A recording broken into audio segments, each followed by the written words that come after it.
humans, well, we don't have the best hearing. Well, animals have some cool things going on. I'll give you a couple of, for instances. Cats, have the little radar dishes. They can actually turn their ears behind them to hear this sort of thing. Dogs, you all know, the dog whistles and high frequencies. They do hear very high frequencies and lower frequencies than we do. You even know, maybe you have dogs, and you know that they will go to the door before you get home. They've heard probably the sound of a car or something. In New York City, a wife, she comes home. It's her dog, a dachshund. That dog, and this is New York City, there's no car that's coming, will go to the door, walk across, hear the little toenails, walk across the door and sit in front of the door, and about 5 minutes later, she comes in the door. She is loud, I must say. Our whole family is loud, but not that loud. It's amazing. Dogs have that. Interesting things, though, are like elephants. This is all new research, in the past sort of 10 years. Elephants have this curious property. One is that you notice their ears. Think about their ears. Elephants' ears, they hinge the wrong way. All the other animals are like radar dishes this way. Elephants go this way. And they noticed that the toenails of elephants are connected to the bones. And they did notice when elephants seemed to be spooked, or at times they get very quiet, and they would lean forward. Elephants hear with the soles of their feet. That conducts up through their body. They can hear low frequencies 15, 16 miles away and detect other herds. They actually emit a sound, a low frequency sound from their head. Have you ever thought about why birds sound the way they do? The high. Those are birds that are out in the open. They have just enough, that high frequency sound scatters very quickly in the forest. If you think about forest birds, it's lower frequency. That will carry in the forest. Or those are the kind of things. Those are tropical jungles. You got to have this big, massive kind of round sound to break through, to declare their territory, attract mates. But the dissipates very quickly, so it doesn't go out of their territory. But humans, what about humans?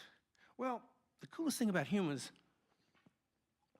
we have the best software. We may not have the most sensitive ears, but then again, let me tell you how sensitive our ears are. If you were awake that day in 5th grade when they discussed sound, you know that sound is something. It has to have something to make a sound. What is that? Anyone? Vibration. That's exactly right. Good on you. And several people said that, so you paid it. You nerds, I can tell. All right. That's exactly right. So my vocal cords vibrating, it's going through the air, and it's a pressure wave that's vibrating through the air. If a sound, something moves back and forth, 1/10,000,000th of an inch, just back and forth, 1/10,000,000th of an inch, if it does that 16 to 20 times a second. Now, 1/10,000,000th of an inch is about the width of a hydrogen atom. We can hear that sound. We can hear 20, it gets, as we get older, we lose the highs and the lows, but 20 cycles, we can begin to hear we begin to feel that low frequency, just that sensitive back and forth. If our ears were any more sensitive in those frequencies, we could hear heat. So our ears are just right. We've evolved ears way before other things. Ears, think about it, vibrations are touch at a distance. Now, let me give you a few things about sound. I'll do an experiment here. Maybe you know this. Can you imagine when humans first crossed the sound barrier, broke the sound barrier? If you know this because you really paid attention in some physics class, then don't shout it out. Let's see if someone can figure it out. When humans first broke the sound barrier. We make a guess? Anybody? 1950, that's a very reasonable guess. Actually, probably 30,000 years ago. Probably. The crack of a whip goes at over 800 miles an hour, and it breaks the sound barrier. Whoosh! That's breaking the sound barrier, and it's multiplied. And the bullwhips, the ones that really crack, are the ones that taper down, so that motion is just multiplied by dozens and dozens and goes out to the end. Whoosh!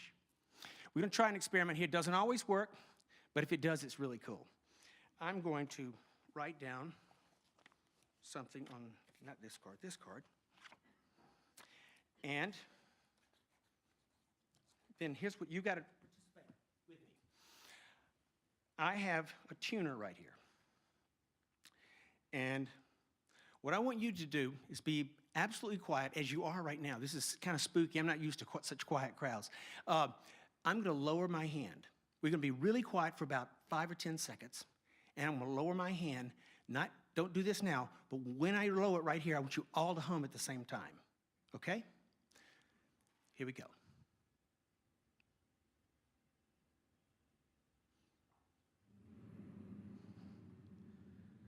Okay, I've frozen that. Say what that is. Can you see that? Yep. You said B. B. Now, why would that be? And I don't do puns. Why would that be? If you know this one, see if the audience can figure it out. Any ideas? I'll give you a clue. In Europe, they hum an A flat. Anyone? We have 60 cycle current. They have 50 cycle current. Wherever we have alternating current, which is pretty much everywhere we go, we have that buzz. It's any transformer, and you know, as sound people, you would know that you're always chasing that 60 cycle hum. You hear it in the lights. You hear it.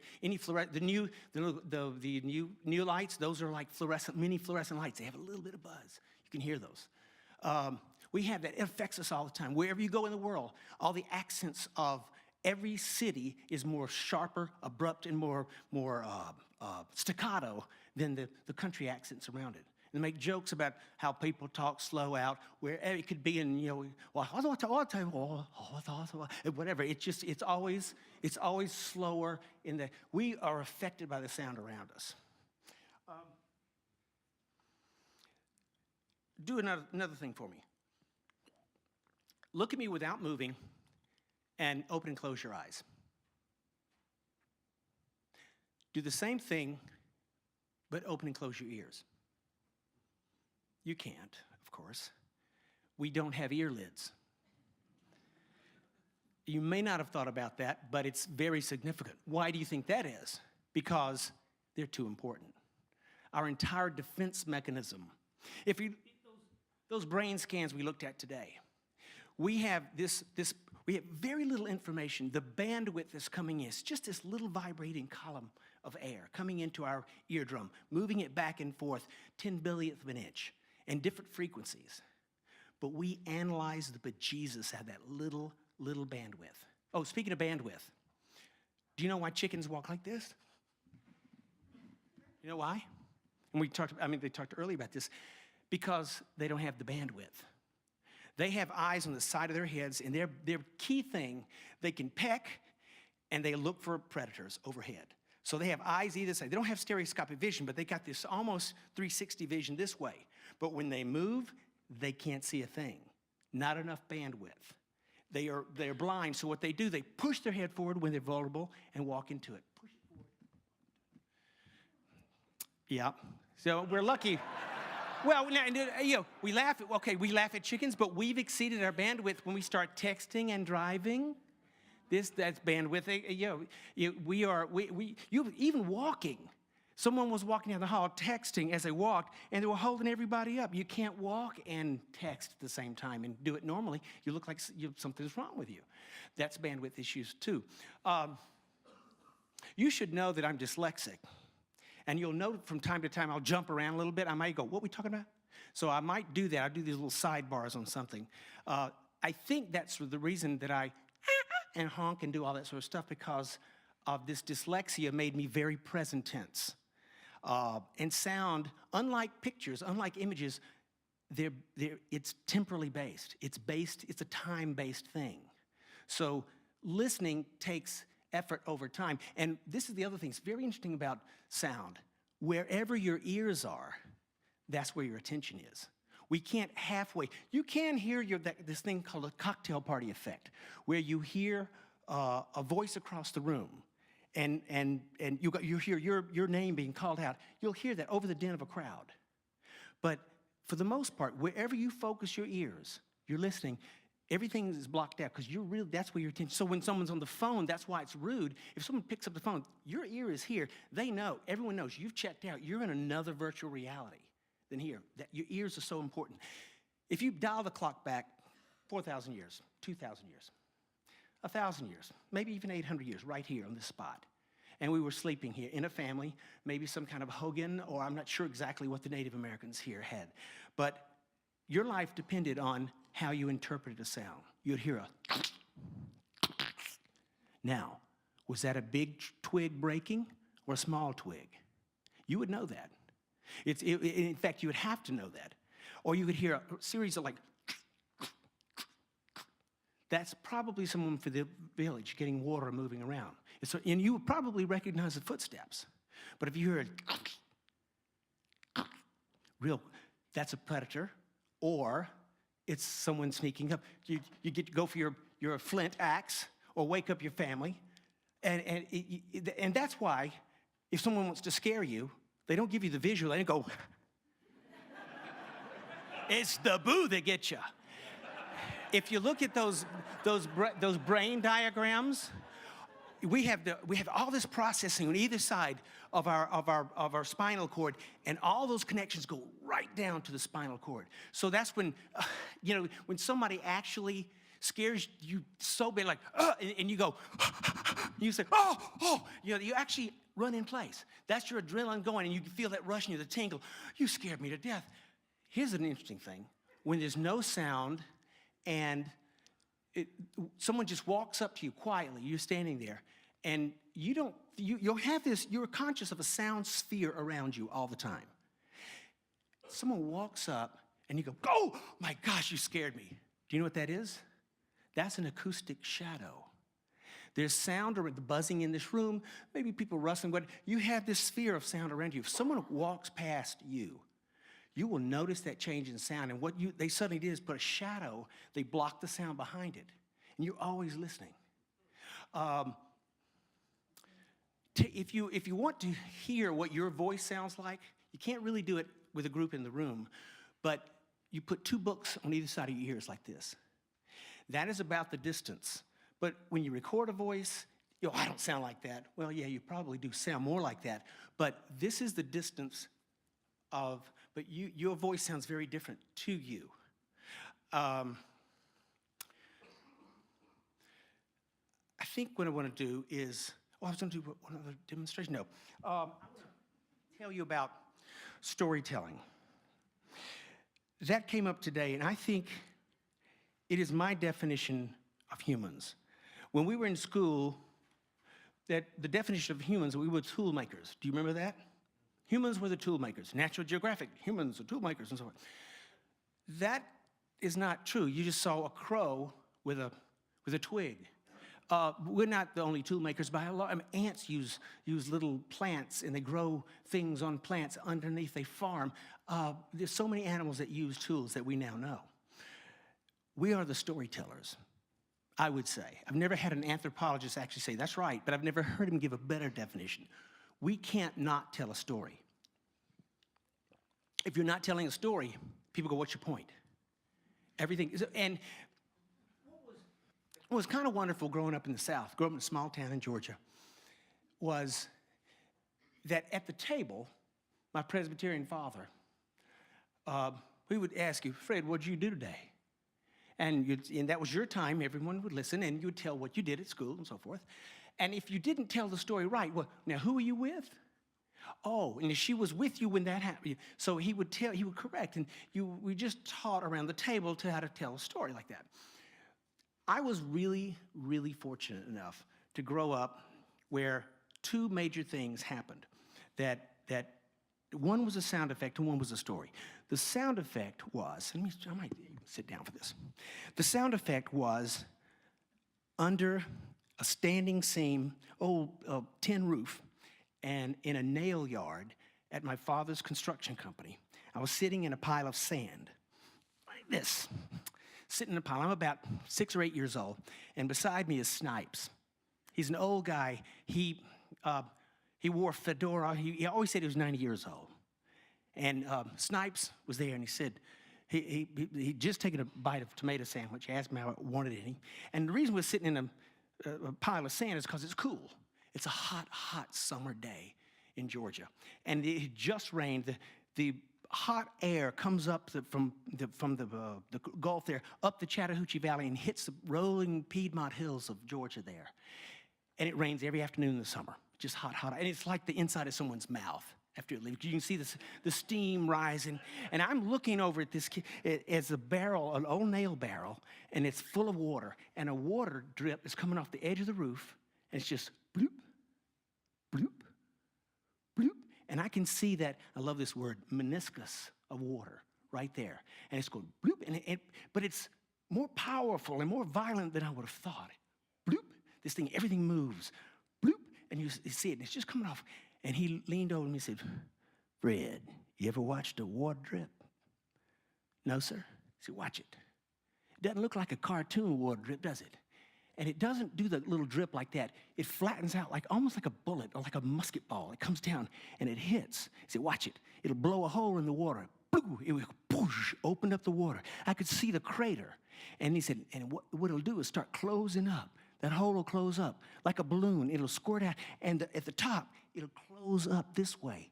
The top, it gets narrow at the top. So it makes a little whoop. So it's two sounds. It goes bloop, whoop, bloop, whoop, bloop, whoop. He said, you see that? I said, yeah, I see that. He said, let me show you how to do it. And he leaned towards me, and I remember his face. I could feel the heat of his face. It looked like a relief map, old, craggy face. And he went,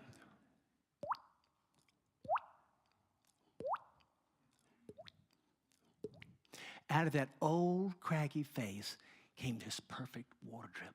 And this went bloop, bloop, bloop. He just went back and forth. It's like a piece of jazz, you play this water drop. I said, how did you do that? And he said, so I'll show you generally how it's done. And a lot of you may know this. This is a standard thing that all sound makers behind teachers' backs will do the water drip sort of thing. All right. This is, what is that you imagine you have water in your mouth and you breathe through your nose. That's what you told me.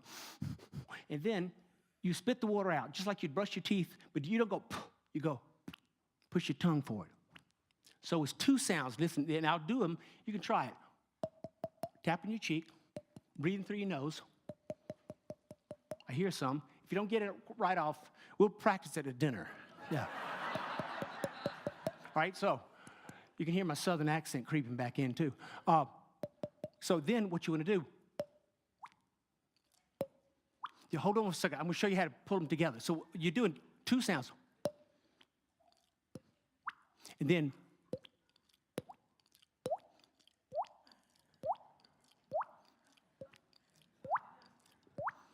that's how you do a water drip. Anyway, all right.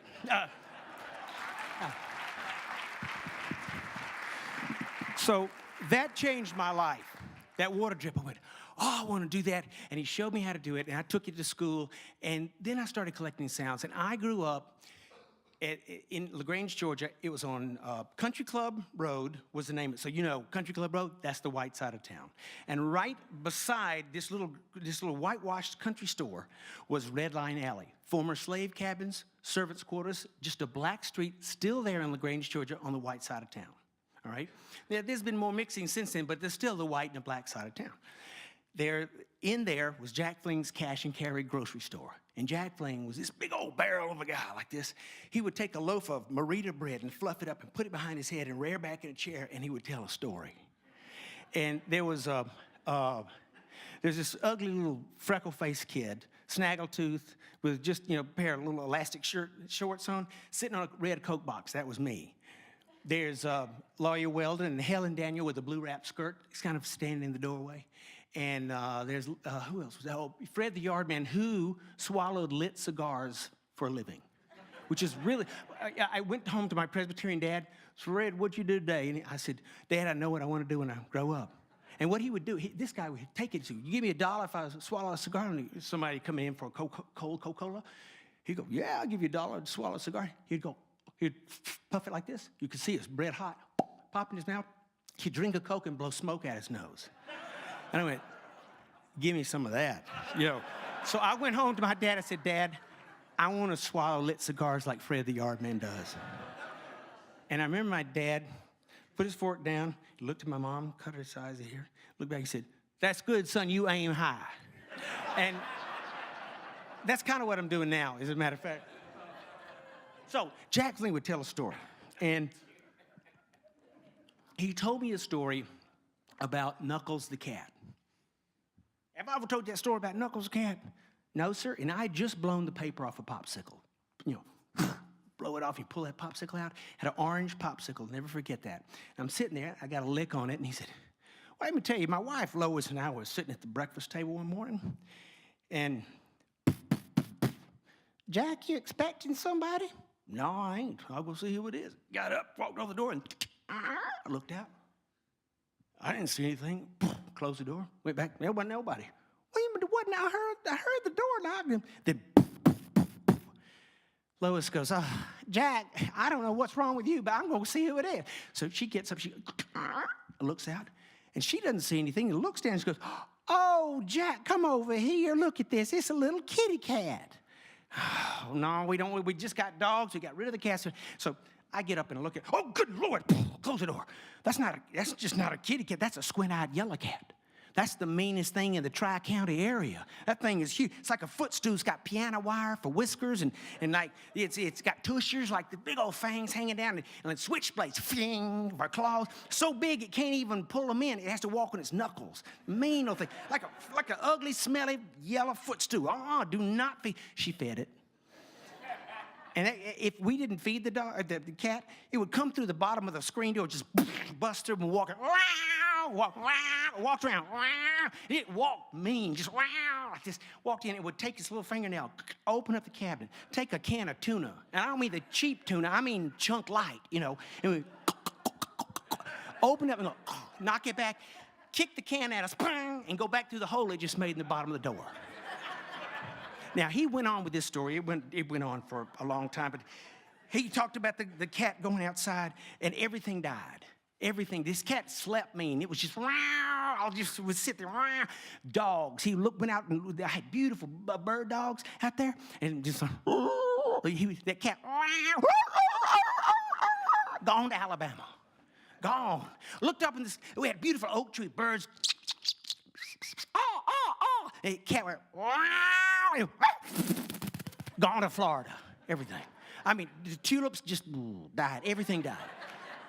But it loved nothing more than to get in my Chrysler Seafoam green car. And I'd start that, and I could hear, always had to leave the shotgun window open so we could, and he'd come in and sit beside. Wife had to ride in the back. I could not start that car without him. He loved riding the car. So we're sitting there reading the newspaper one day. "You following this story, Fred?" he asked me. And I remember getting another lick on my popsicle. And it said in the paper, "Clyde Beatty Cole Brothers Circus at the American Legion." Woo, we got to go see that. Oh, it's going to be great. They got everything. Elephants, they got everything. We can't go. We can't take Knuckles. He'll tear that place apart. You know that. So we hatched us a scheme. Here's the deal. We're going to go out into the car. She's going to get behind me. I'm going to get in the car while it's sleeping. And I'm going to just close the door, slide the car into neutral, push it off, down the hill to the front of the house. She'll go back through the back door, out the front door, get inside. On the other side of the house, we'll start this thing up. That's the plan. So we go outside. This cat, claw on the ground when he sleeps. You know, and we get there. I get to the car. You know, almost started up. She gets in the back. She starts to push like this. "Jack, take your foot off the brake." I did. Quiet. Around the house. She goes back in. Goes inside the house. Comes outside. Gets. All right, we're going to do it. We're going to start the car. Oh, here we go. And I put in gear, and we're about to go. And she said, "Flora, Jack, he's on to us." And she said, "Oh, you got to go." So, and some big old black gray smoke started rolling over the top, just coming over the top like this. And she looked back and she said, "Oh, good Lord, Jack, he's got hold of the back bumper." And he had sunk his fingernails down into the asphalt. He's about to go, And she said, "Back over him, Jack." He said, "No, I don't want him to get mad at us." So we started a tug of war. smoke going up and smelling. I was just wearing the tires. That cat had it. So I stopped. The cat comes around to the front window, and she jumped in the back seat, skirt over her head. He gets in the front seat, and we're gonna go to see the circus. We drive through town, go up there, and we see it. Oh my gosh! There's like clowns and this elephant walking. They had a shot a man out of a cannon. Whoa! Oh, we didn't even see him hit. Just beautiful thing. Oh, motorcycles, and then Knuckles saw it first. He saw something in a big cage up there. We looked at it, and his eyes went like this. The piano wire, like this, tushes up, and it said, "World's biggest cat, the Bengal tiger."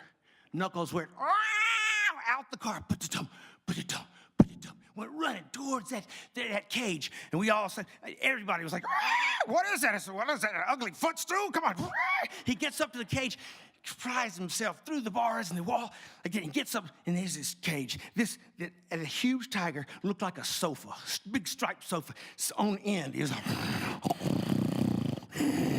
that, and Knuckles looked at it, came up and challenged. It got right nose to nose. They were just nose to nose. Everything got quiet. They were right there. So quiet you could hear the ants walk. Quiet. The clowns, they stopped. Elephant stopped. And then the cat made his move. The big cat, he went over Knuckles. He ate Knuckles. Only the tail of that cat's mouth. Way back in the cave of his mouth. And I was, it's water here.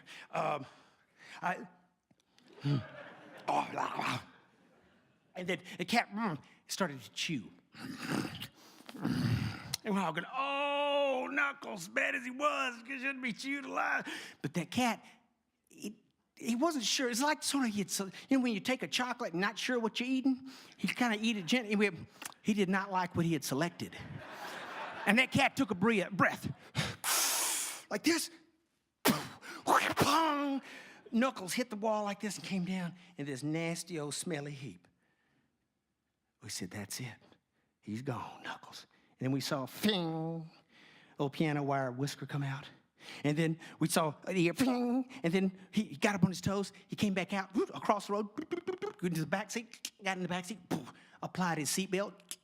My wife gets in the front of the car, and we looked back, and he looked at us and went, "Meow." That's the story that Jack Fling told me. And he looked at me and said, "Fred, you don't believe that story, do you?" And I looked down, I was holding 2 popsicle sticks, and there was a puddle of orange liquid at my feet. And I went, that was magic. I mean, even at the ripe old age of 6 or 8, I went, he took me and his story lasted like probably 45 minutes. I don't know if he told it before, but then he said, come on out. And out from the back came this cat with these big old huge eyes. Weren't squinty eyes. He'd meet Fred, this is Knuckles. Knuckles is Fred. And the cat went meow on cue. And that's when I said, I'm going to collect these things. So that's what I've been doing. I can't believe I get away with that every day. This is the last thing we'll let you go. This is a Thai jaw harp. Same guys, Jack Flings, taught me this.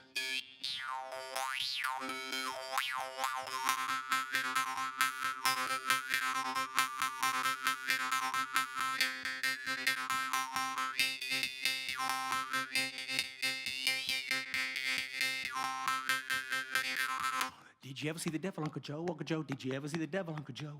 Did you ever see the devil, Uncle Joe? Uncle Joe, don't mind the weather, so the wind don't blow. Up high, with the ladies, up high, with the ladies, up high, don't mind the weather, so the wind don't blow.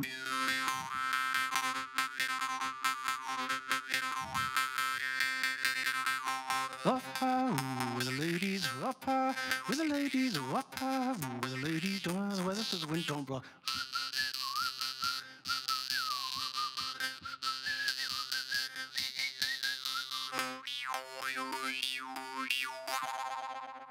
Thank you.